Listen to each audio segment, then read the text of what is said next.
Voilà, bonjour, bonjour Olivier Vignol. Merci d'être avec nous aujourd'hui pour cette petite interview.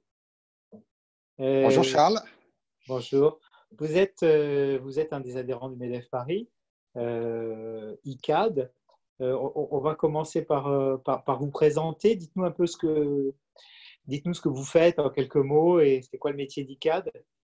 ICAD, c'est une société cotée travaille dans le domaine de l'immobilier avec trois métiers. C'est une foncière de bureaux. On est propriétaire de parcs d'affaires, d'immeubles de bureaux qu'on loue à nos locataires. On est une foncière de santé, donc on est propriétaire de murs de cliniques et d'EHPAD.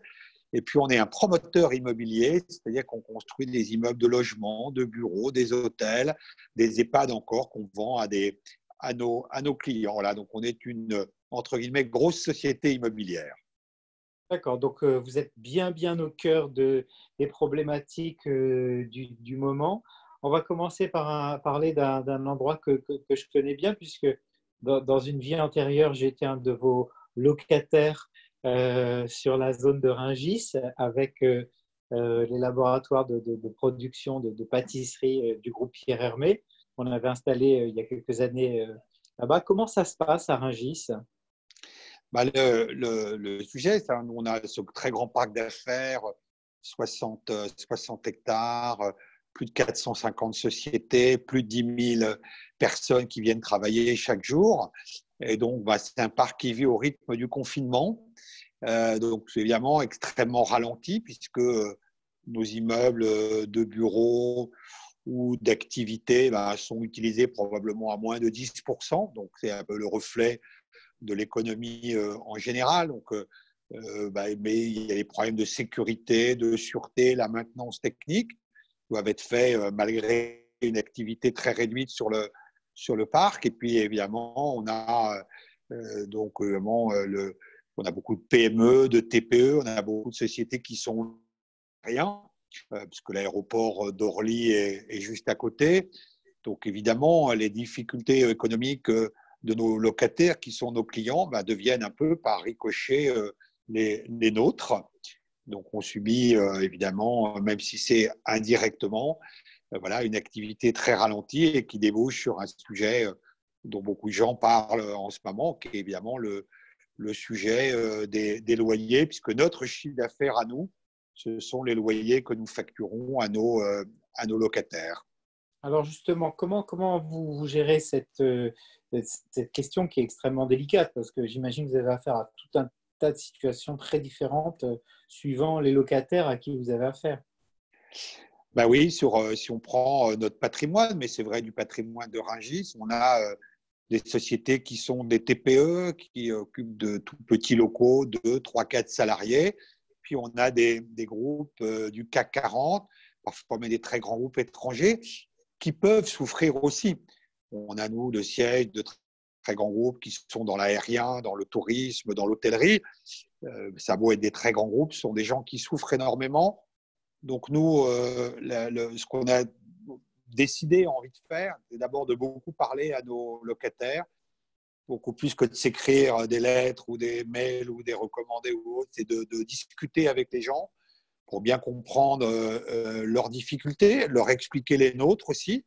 Nous, on a aussi 1200 salariés, on a des emprunts, on a des prestataires qu'on s'est engagés à payer rapidement. On fait travailler beaucoup de prestataires ou d'entreprises du bâtiment, et notamment les plus petits, on s'est engagé à les payer rapidement. Et donc, on explique aussi nos difficultés, puis on essaye de trouver des solutions qui sont, c'est vrai, adaptées à la taille de chacune des entreprises. Et nous, notre attitude, c'est que, à la fois par esprit de solidarité, puis moi, je vais être très direct, aussi par réalisme économique, les efforts qu'on va faire, ils vont être proportionnels ou inversement proportionnels à la taille des entreprises qui sont nos clients locataires. Pour résumer, plus le locataire est petit, plus on va faire d'efforts, l'effort pouvant aller jusqu'à l'abandon des loyers sur des périodes données, parce que ce n'est pas notre intérêt de voir des locataires qui disparaissent. Bon, et par contre, quand on est un très grand groupe, qu'on a des réserves, beaucoup de fonds propres, même si on a beaucoup souffert, on a certains locataires qui sont, entre guillemets, plus riches ou plus solides que nous. et que même s'ils ont beaucoup souffert, ceux-là, on fera nettement moins d'efforts parce que voilà, on ne peut pas faire des efforts pour tout le monde, que les loyers, c'est notre chiffre d'affaires. Et encore une fois, on a nos salariés, nos prestataires, nos entreprises du bâtiment à payer. Mais c'est un sujet compliqué. Les loyers, c'est une petite partie des fameuses pertes d'exploitation. Hein. Et la question finale, à la fin, c'est qui va payer ces 60 ou 70 milliards de pertes d'exploitation. Et les loyers sont une partie du sujet. Au fond, ce que vous dites, c'est que vous faites du cas pas, que vous parlez beaucoup avec vos différents locataires et que vous êtes responsable et solidaire pour les cas où la situation l'exige, et puis que vous veillez quand même à éviter que certains en profitent et profitent des faits d'aubaine de la situation pour… ouais, je ne soupçonnerais même pas nos locataires de vouloir faire ça. Mais c'est vrai, quand on est, même des grands groupes, quand ils sont dans une situation très compliquée, je vais être plus juridique. Peut-être, c'est de dire, les gens voudraient s'affranchir de tous les contrats que tous on a signés à une époque où le monde était, fonctionnait normalement. Et ça, je crois que c'est très dangereux. Moi, je ne soupçonne même pas les gens de phénomène, mais si on s'affranchit totalement des contrats qu'on a signés, alors je vais vous dire, moi, c'est l'économie qui va s'effondrer parce qu'eux vont s'effondrer du bail. Moi, je vais m'affranchir de mon contrat de prêt ou d'emprunt. Je vais m'affranchir des contrats que j'ai signés avec mes prestataires. Et là, ça va partir en spirale. Donc, je crois que c'est facile à dire, mais si on peut respecter les contrats qu'on a signés, on doit essayer de le faire. Évidemment, si on ne peut plus, c'est un autre débat. Mais je crois que c'est important que nous tous, tant qu'on peut respecter nos contrats et notre signature, il vaut mieux le faire, sinon on va être confrontés tous à des difficultés très, très, très significatives. Oui, c'est à ce niveau-là que se place la solidarité. Et dites-moi, comment ça se passe pour les constructions, les chantiers? Parce que j'imagine que vous avez des projets qui étaient en cours et qui sont arrêtés, qui sont complètement nous, sur la France Ça a entière, quand même un peu repris. C'est très étonnant. On avait pratiquement 200 chantiers. Ils se sont à plus de 95% arrêtés en 2 jours et demi après l'annonce du confinement. Rupture de la chaîne d'approvisionnement, très perturbée. Main-d'œuvre qui ne s'est pas présentée sur les chantiers pour des raisons probablement d'inquiétude sanitaire. Et puis inquiétude des sociétés du bâtiment de dire je ne vais pas pouvoir assurer la sécurité et la santé des salariés.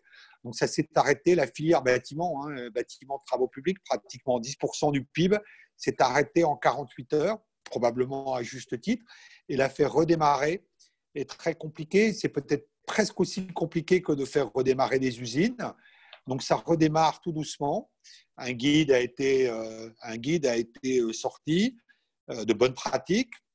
Donc maintenant, le sujet, c'est qui fait appliquer ce guide. Donc on signe des missions de référent Covid sur les chantiers. C'est généralement le coordinateur sécurité qui fait ça. Et puis, il y a aussi un sujet économique parce que ça va coûter de l'argent. Chantier plus long, chantier moins productif, tous les équipements de chantier. Donc, on a forcément une discussion économique avec les entreprises de comment on se répartit le surcoût. Donc, mais on a le même intérêt tous. Est-ce que ça redémarre? Donc, ça redémarre doucement. Nous, on espère qu'à fin avril, là, on va être à 30% de nos chantiers. On vise 2/3 à fin mai et j'espère 100% à fin juin. J'en profite puisque vous m'interviewez pour pousser un petit coup de gueule. Allez, allez-y. Parce que voilà, ça fait du bien. Évidemment, ça fait du bien, ça soulage. Les chantiers, ça fait un peu de bruit, ça fait un peu de poussière, c'est vrai. On va pas contester. Et en ce moment, il n'y a plus de bruit dans les villes. Donc, évidemment, les chantiers qui redémarrent, on les entend encore plus que d'habitude. Eh bien, figurez-vous qu'on reçoit des lettres d'élus qui nous disent « Ah non, mais là, en période de confinement, il ne faut peut-être pas redémarrer parce que ça fait trop de bruit et ça dérange les gens qui vivent autour. » Alors, je comprends bien, mais quand même, à un moment, il faut choisir ses combats et ses priorités. Je crois que de faire redémarrer l'activité économique, de faire redémarrer parmi d'autres industries, mais l'industrie du bâtiment, c'est vraiment un impératif. Et j'ai envie de dire, même si ça fait un peu de bruit pour le voisinage.